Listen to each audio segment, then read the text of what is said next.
Local 4 News begins right now with a breaking news alert.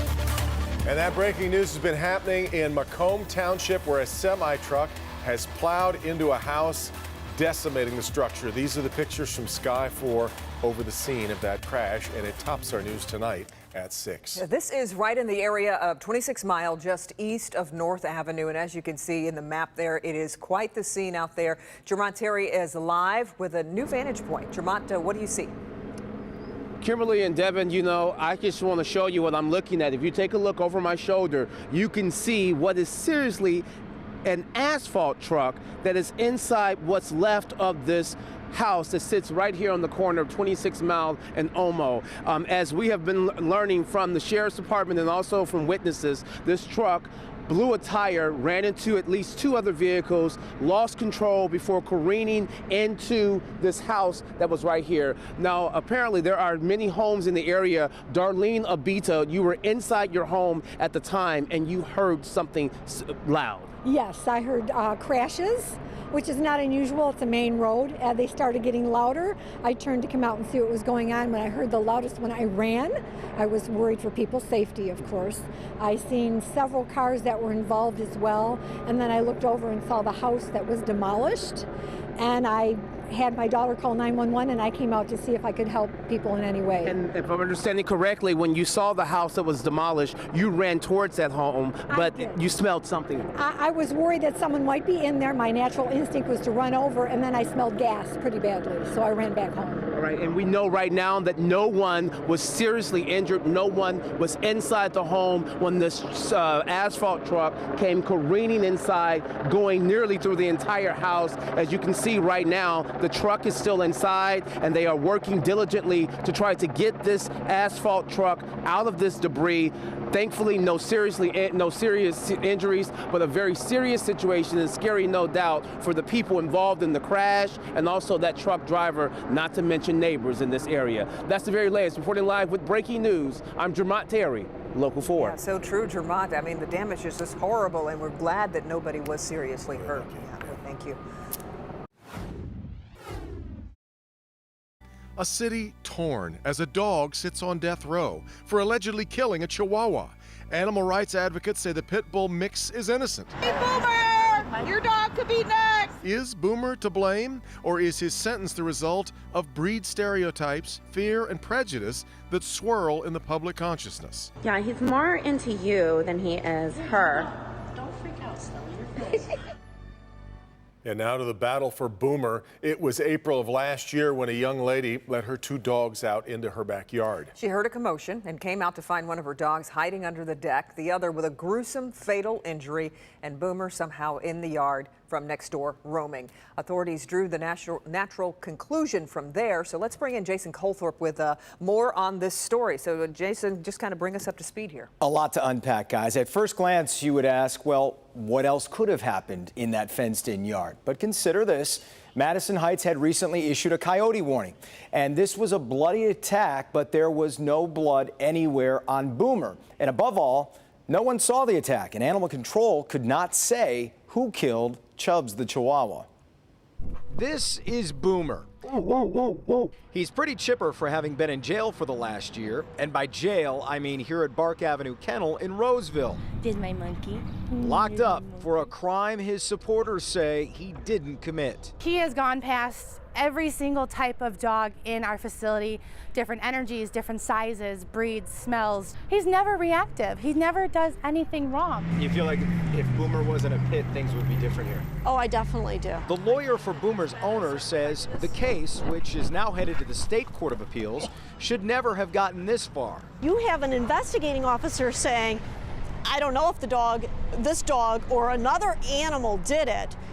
How do you get beyond that? I mean, how do you then go to court when the investigating officer can't say that the dog did it?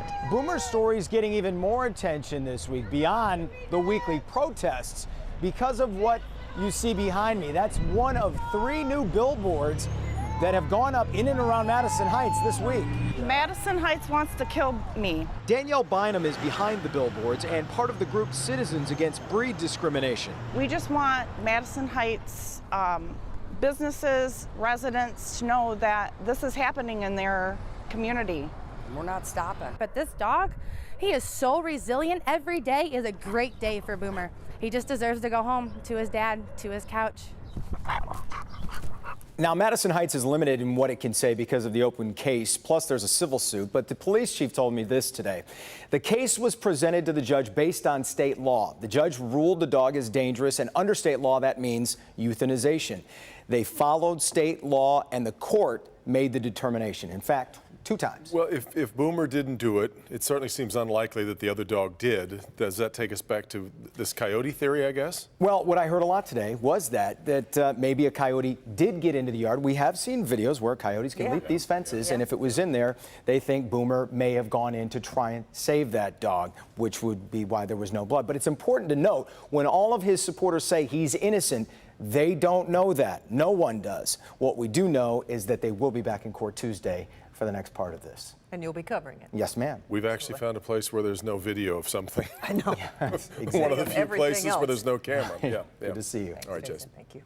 Also making headlines tonight, Ford is investing $500 million in electric pickup truck maker Rivian. The two companies are going to work together to develop a new battery plug-in vehicle for Ford. Sean Lay joins us live with a look at how Ford is now, I guess, Sean, kind of playing catch-up here to a number of other automakers on electrification.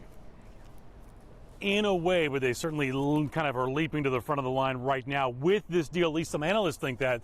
The deal, Devin, really came out of the blue today. It's a big deal for both of these local companies. Tonight we're asking what it means for you, the car buyer. When you're filling up at the pump, ask yourself, are you ready for an electric vehicle? When it will be more in a popular, like more people will have it, then pretty sure we will have it too. If it ended up being cost effective or it ended up being a wash with gas vehicles, sure. Ford is more than ready, jumping over GM to sink $500 million into Plymouth-based electric vehicle and automotive technology startup Rivian. Ford will use Rivian's electric platform to build a Ford-branded all-electric vehicle. The headline from today's news: Ford wins a partnership with the hot new company Rivian. Auto Trader senior editor Michelle Krebs says look for the Ford Rivian electric vehicle in commercial fleets first before the everyday driver gets involved, but it should be more affordable. The other headline today from Rivian CEO RJ Scaringe. And we have a very deep respect for what the auto industry is capable of today. Is that software and technology companies want to be in Detroit, in this case, to rely on Ford's 116 years of experience making cars and trucks. I think now we are finally seeing we're bridging the two. They're very good at technology in Silicon Valley. We know a lot about building cars here in Detroit. Well, also happening right now, Tesla's announcing that they are taking a hit. Sales are down, that they are announcing they're blaming it on a tax adjustment issue. So there's fewer buyers right now. So with this Ford and Rivian coming together for a car, buyers who are interested in the electric vehicle, Devin and Kimberly, they're going to want to know what that price point is. Very important to them. No doubt. And the truck driver next to me, though, thumbs up so far. It looks pretty cool. Yeah. Vice President Mike Pence in town today visiting the Ford truck plant in Dearborn. He gave a speech on the new trade agreement that's supposed to replace NAFTA, but still in some doubt on Capitol Hill. He asked for support in 2 more events that we'll have for the rest of the season. So we'll be back with your 7-day forecast in just a second. Ken and Devin, back to you. Been another busy day for the radio, so they always are. Popular, yep. Let's check in with Lester Holt and see what's coming up on NBC Nightly News after our broadcast. Lester joins us live from New York with a preview. Hi, Lester.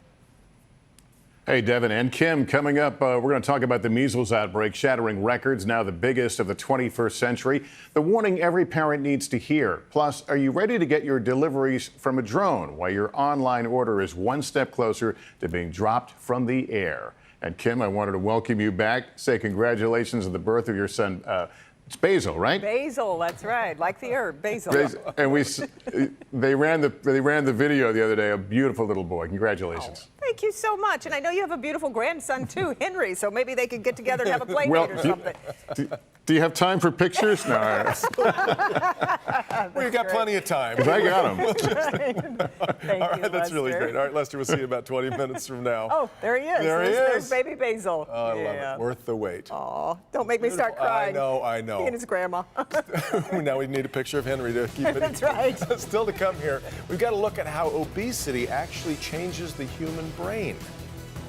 I have that story coming up, and police in Rockwood say someone spent Easter Sunday vandalizing memorial trees and plaques, and now they need your help to find out who did this. And of course, we continue to follow the breaking news out of Macomb Township, where a semi-truck has leveled a house. Thankfully, no one inside the home at the time, because as you can see, it is a total loss. The tractor-trailer driver did manage to escape with just a few bumps and bruises. That's really lucky news, too. But live pictures now at this hour as investigators try to figure out what led to it all, and we'll keep following it. Back with more in a moment.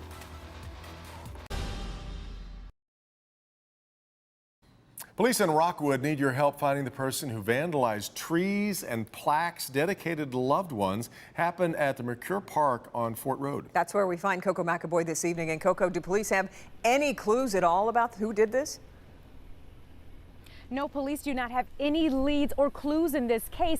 And you can see this park has smaller trees planted with plaques next to them. But if you take a close look, you can see this plaque is damaged and it is not in there. If you walk with me this way, you can see this plaque is also damaged and the tree is snapped in half.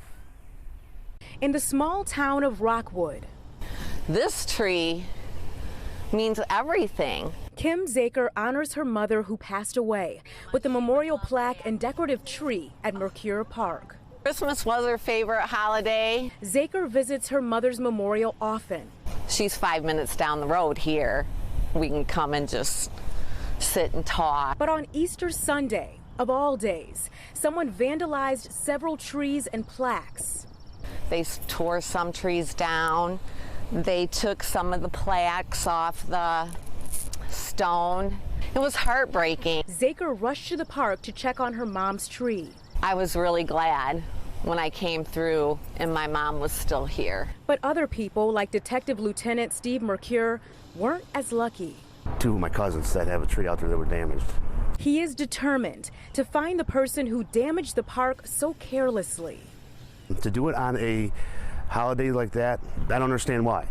You know, it's a senseless act. Zaker agrees and has a strong message for whoever is responsible for the vandalism. Shame on you. Maybe nobody saw you, but God saw you. And karma, well, you know what karma is. And a company that specializes in headstones is offering their services for free to the families that have been impacted by this vandalism. We'll put their information on our website, clickondetroit.com. Reporting live this evening, I'm Coco McAvoy, Local 4. All right, Coco. All right, let's turn to good health now and a look at the impact that obesity can have on the human brain. We'll have that coming up, but first, distressing news about the nation's air quality. Dr. Frank McGeorge has a new report with some really eye-opening numbers. Yeah, or eye-opening or throat-closing if you consider that it's over 40% of Americans are breathing polluted air. That is according to the American Lung Association's latest State of the Air report. It shows 141 million people lived in areas with unhealthy levels of either ozone or particle pollution. That's an increase of 7 million since the last report. 8 cities recorded their highest number of days with polluted air, and the nation saw more days with hazardous air quality than ever before. So a new study finds a link between obesity and brain structure. Researchers in the Netherlands looked at brain images from more than 12,000 adults. People with more body fat had smaller volumes of gray matter, which is linked to processing and to memory. They also had microscopic changes in the white matter, which is basically the wiring of your brain. Now, all of this is really just food for thought, since the effect of these findings really isn't clear, but it's good for further research. Yeah. Fascinating. We've talked a lot about, obviously, it's not great for your physical health and right. the stress it puts on your body. Interesting to think that it might do other things. It may very well have much broader effects, yeah. All right. Let's send things out to Ben. He's been out all day in Ann Arbor at the Meijer on Ann Arbor-Saline Road. And are you out of weather radios yet? People have been coming out there in droves, We are right? getting so... Yeah, we're getting so close. And you know, it's one of the first times we've gotten out here to the West Zone. So see everybody on the other side of 275. It's good to see everybody out here in Washtenaw County. And yes, there is a rush on these radios as we're closing in on the last hours here of our first weather radio day of the season. Of course, we will have 2 more coming up in the next 2 months. So if you don't get a chance to see us today, there's still a shot. Let's get you caught up on the forecast because those numbers still look pretty good, despite the fact that we started this morning below freezing just down the street here in Ann Arbor. 31 was the official low temperature. White Lake up in Oakland County also got down to the freezing mark, but a lot of folks in the mid to upper 30s with some frost in places this morning. But we have recovered nicely into the upper 50s and low 60s, and at least seeing some sunshine out here in Washtenaw County, even though those clouds are starting to increase as we watch that low swirl to our south. Eventually we will see these clouds turn into giving us some showers tomorrow. But a lot of that is going to be pretty light and widely scattered. So for the rest of tonight, we're going to stay on the dry side of things. Clouds continue to increase. The good news about that is we're going to keep temperatures a little bit milder than what we woke up to this morning. Getting through the commute okay, but once we get closer to the noon hour and into the early afternoon, we'll see a few of those showers, especially south of 8 Mile. Once we get into the evening hours, there's a cold front that starts working its way in from the northwest, so that'll add rain chances to some areas that are a little bit further north and west than what we've been seeing earlier in the day. However, the weekend does look mostly dry. It's not looking all that warm, however. Lows tonight, 44 as the clouds increase, and we will see calm winds. Tomorrow, high temperatures still managing to hit the 60s, so that streak continues into the afternoon hours despite the clouds and shower chances.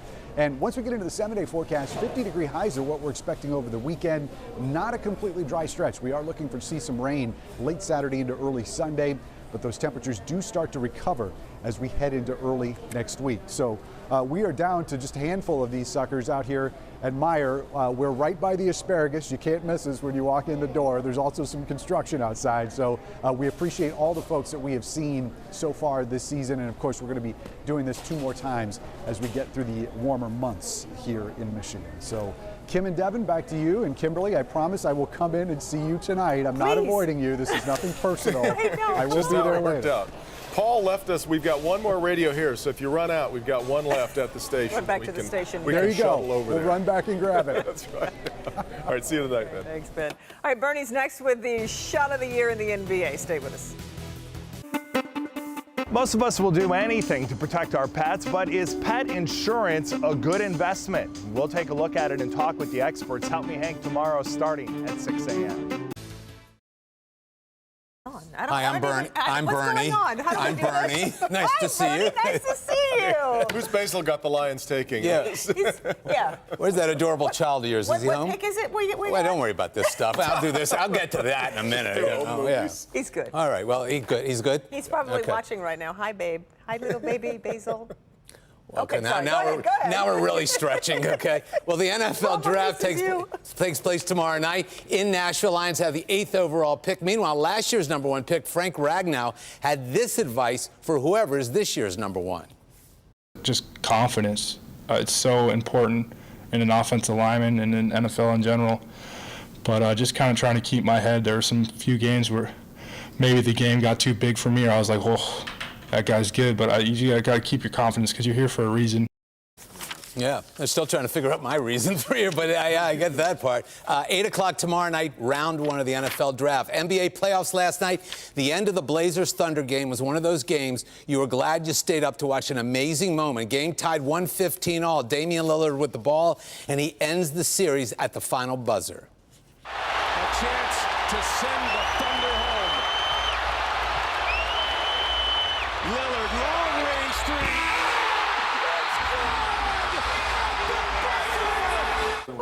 That was an unbelievable ending. I love the way he waved goodbye to the Thunder, who they beat 4-1. Paul George said it was a bad shot. Bad shot? It was only 37 feet away. He had 50. They move on. Meanwhile, much calmer, smoother evening in Philly where the Sixers eliminated the Nets 122-100 to win that series 4-1. We've got highlights. Here's what's known as a great start to a basketball game. Tobias Harris hits this three-pointer, and the Sixers are out to a 23-2 lead.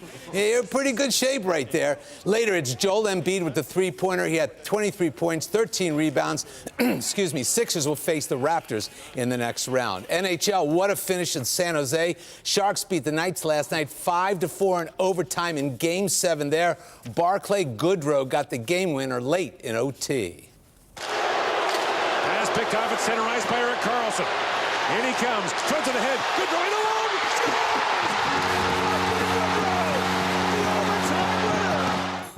The Sharks overcame a 3-0 third-period deficit. They're just the second team in NHL history to ever do that in a Game 7. They will face the Avalanche next. Don't you hate the Avalanche? Yes, yeah, okay. Just want to make sure. Baseball, Tigers face the Red Sox in Fenway tonight. Tigers looking for their 4th win in a row. Did you know that? Yeah. No, there you go. Finally, everyone, did you still have a TV? Finally, everyone's still talking about Damian Lillard and his 37-foot bad shot, according to Paul George. They're even talking about it in South Korea, where they saw it live. We call this segment Not Lost in Translation.